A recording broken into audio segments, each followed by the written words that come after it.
আনফুসাকুম ওয়া আহলিকুম নার। এ মুমিন, তোমরা নিজেরা জাহান্নামের আগুন থেকে বাঁচো এবং অপরকে তোমাদের আহালকে জাহান্নামের আগুন থেকে বাঁচাও। মায়ার নবী জান্নাতে নাইদের সন্তানি ফাতেমা রাদিয়াল্লাহু তাআলা আনহাকে ডেকে বলেন, ইয়া ফাতেমা তু আনকিদি নাফসাকি মিনান নার। হে ফাতেমা, নিজেকে জাহান্নামের আগুন থেকে বাঁচাইয়া তারপরে কবরে যাইয়া ঘুমাইও। কারণ ওই কবরে যা যদি না কামনের পরিচয় না দেও, কবর কিন্তু তোমার সাথে আচরণটা ভালো করবে না। ইন্নাল্লাহ বরারা ফি নাঈম ওয়া ইল্লাল ফুজ্জারা লাফি জাহিম। নেকামুলারা জান্নাতে যাবে, গুনাহগার যারা তারা জাহান্নামে যাবে। রাস্তা দুইটা, ফারিকুম ফিল জান্নাহ ওয়া ফারিকুম ফিস সাঈর।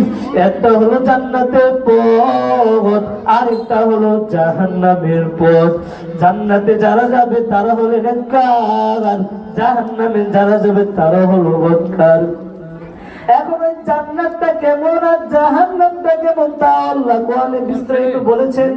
জান্নাত এমন আরামের ঘর যেখানে কোনো টেনশন থাকবে না, যেখানে কোনো পেরেশানি থাকবে না। জান্নাতে কোনো মানুষ বিদ্য হবে না। জান্নাতে মন যা চাইবে তাই করতে পারবে। মা তাশতাহি আনফুসুকুম, মনে মনে পরিকল্পনা করবা, যা চাইবা সামনে হাজির হয়ে যাবে। এ মুমিন মুসলমান ইমানদার আল্লাহর গোলাম, জান্নাতে এক শ্রেণীর মানুষ এমন থাকবেন, কিসের জান্নাত আর কিসের জাহান্নাম। ওই বান্দা চিল্লাইবে, ডাকবে, বলবে, মাওলা তুমি কই? আয় আল্লাহ, তোমারে পাইবার জন্য মসজিদে ৫ ওয়াক্ত নামাজে হাজিরা দিলাম। আয় আল্লাহ, তোমাকে পাইবার জন্য কত গানে তেলাওয়াত করলাম রে বালি, কত উলামায়ে কেরামের নসিহত শুনলাম রে আল্লাহ। আয় আল্লাহ তুমি কই? আওয়াজটা আমার আল্লাহর কুদরতি কানে যা বাড়ি গাইবে, আল্লাহ তাআলা ডাক দিয়ে বলবেন, পাগলের দলা,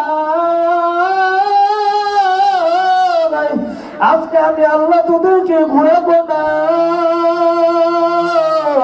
আমার আল্লাহ রাব্বুল আলামিন ৭০,০০০ নূরের পর্দা ভেদ করিয়া পাগলদের সাথে দেখা দিয়ে দিবেন। এক মিনিট মুসলমান ইমানদারের জাহান্নামটা কেমন গজবের ঘর। আল্লাহ তাআলা বনুল কায়মে ডাক দিয়ে বলেন, ইন্না জাহান্নামা কানাত মিরসাদা লিত্তাগিন।